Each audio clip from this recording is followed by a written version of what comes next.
Welcome to Greater Good Radio Hawaii, where leaders inspire leaders. Greater Good Radio Hawaii is dedicated to social entrepreneurship. I'm your host, Evan Leong, and with me is my co-host, Carrie Leong.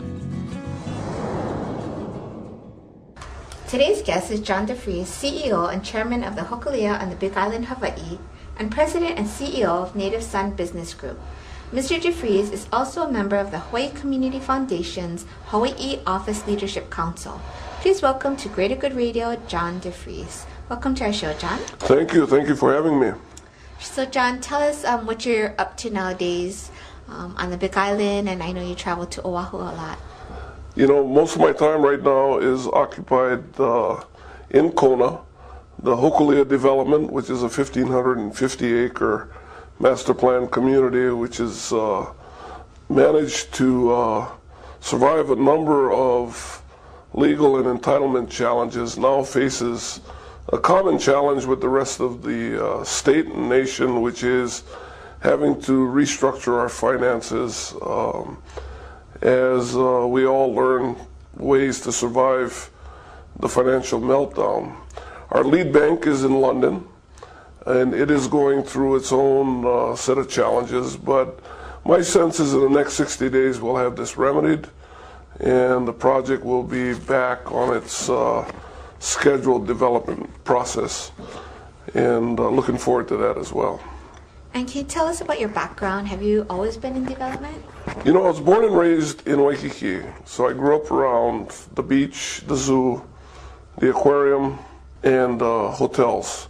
So the early part of my career was in the hotel business, both on the customer service side and the sales side. Eventually got into development, part of a team that developed 3 hotels in Hawaii between 88 and 93. Always had a fascination and a passion for development. And now I have the opportunity to bring all of those skill sets together in Kona, where I've been living since 1991. How old were you when you first got into the industry? I was 20 years old when I got into the hotel side of it. And for many years traveled as a tour director between all of the islands, hosting visitors primarily from the mainland. But I will say that engaging with people who come from different places in the world is probably an education that I value greatly, even today. Did you have any big career break? You know, what I had was great mentors along the way who took a chance on somebody who left high school, went to the University of Hawaii for 3 semesters. When I left, I had more parking tickets than credits. And along the way, several mentors, typically higher executives in the company, took the time, had the patience, saw some potential, and invested their time and energy and expertise in grooming me. So I'm extremely grateful for that. And I find myself reaching out in the same way to others that I meet. So do you have a favorite story from one of your mentors and something that made a big difference in your life? You know, back in the late 70s, the Hawaii visitor industry was proliferated with a number of male executives. And there was one female executive who was highly respected. Her name was Myrtle Lee.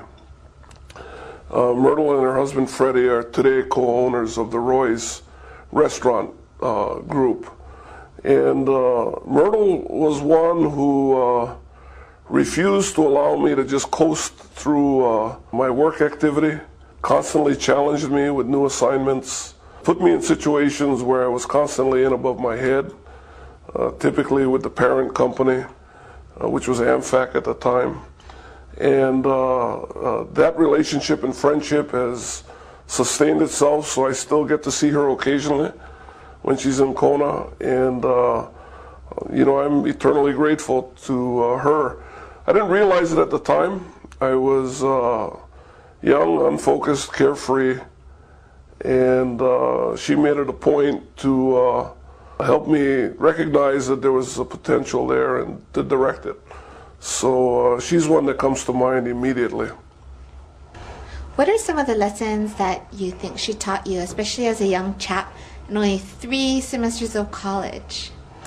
You know, there was a group of leaders at that point. I'd have to add with Myrtle Lee two others. One was Lyle Guslander, who was a famous hotelier, and his wife Grace Guslander. I think collectively that group, because they all represented one executive team at that time, what I recall and what I still rely on is there was a strong sense of what it was to be kama'aina, what it was to compete in a global marketplace, which tourism is made up of, and leverage that your ability, your marketability, your market appeal by holding on to a strong sense of identity as kama'aina, people of this land. And this had very little to do with ethnicity. It had more to do with what we had in common as people who identified strongly with being of Hawaii, from Hawaii. And separate and apart from the fact that I have Hawaiian ancestry, this larger perspective of what it was to be kama'aina was probably the single most important thing I learned from that group. Thanks, John. We'll talk more about that after the break. Thanks for tuning in. Stay tuned for more on Greater Good Radio.